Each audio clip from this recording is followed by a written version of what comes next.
le peuple français pour raconter, expliquer chaque péripétie judiciaire de chaque affaire et également le contexte historique. Et donc c'est ainsi que les Français, et même le président Chirac, ont appris ce qu'avait été le rôle de Vichy. Et je me souviens très bien que lorsque j'ai écrit le premier éditorial de notre bulletin des Fils et Filles en 1979, eh bien j'ai écrit que nous ne demanderons d'indemnisation que lorsque le niveau de la connaissance historique dans notre pays sera suffisant pour que cette demande ait quelque chance d'aboutir. Eh bien, en 1995, à la veille même du discours de Jacques Chirac, sachant ce qu'il allait dire, cette phrase extrêmement importante qui a soulevé beaucoup de polémiques et de ressentiments parmi les gaullistes historiques, parce que c'était une rupture totale avec De Gaulle, avec Pompidou, avec Giscard d'Estaing, avec Mitterrand. On voit bien que d'ici au mois de juillet, on va encore vous redemander que la France présente des excuses pour ce qui s'est passé à Vichy. Votre position est toujours la même. Ils attendront longtemps, ils n'en auront pas. La France n'a pas d'excuses à donner, ni la République. À aucun moment je ne l'accepterai.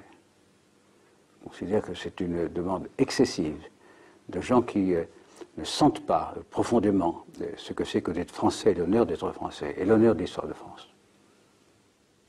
Et vous recommanderiez à vos successeurs, s'ils sont de droite, d'adopter la même attitude? Ils feront ce qu'ils veulent, mais bien sûr. Pas de recommandation à faire. Non, mais parce que la pression va se faire également sur eux. Dans 100 ans, peut-être aussi encore. Ouais. Qu'est-ce que ça veut dire? C'est l'entretien de la haine. Et ce n'est pas la haine qui doit gouverner la France.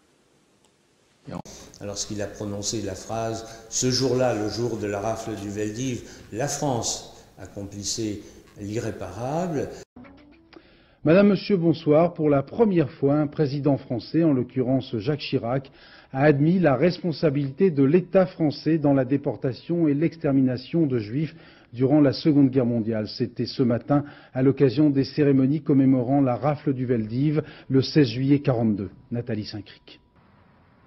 Oui, la folie criminelle de l'occupant a été, chacun le sait, secondée par des Français, secondée par l'État français.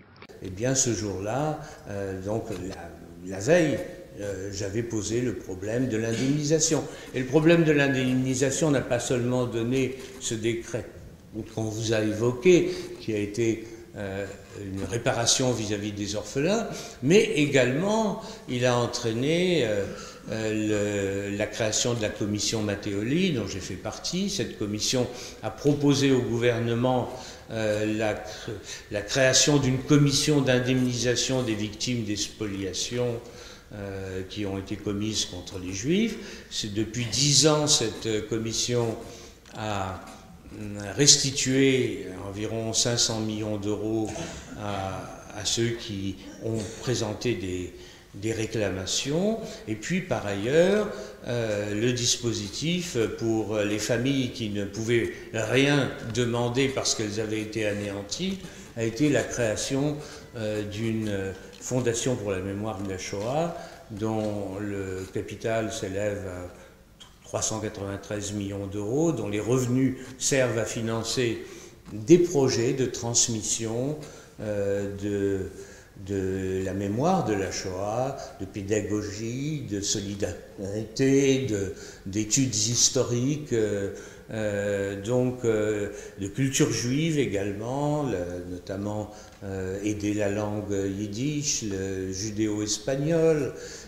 Donc la Fondation pour la mémoire de la Shoah a une grande activité et je rassure M. Sambrand, au point de vue expression théâtrale, on aide quand même pas mal les artistes et les troupes qui présentent des projets qui se tiennent. La vérité, c'est que le crime fut commis en France, par la France. Le grand mérite du président Jacques Chirac est d'avoir reconnu ici même, le 16 juillet 1995, cette vérité. La France, disait-il à ce moment-là, la France, patrie des Lumières et des droits de l'homme, terre d'accueil et d'asile, la France accomplissait l'irréparable.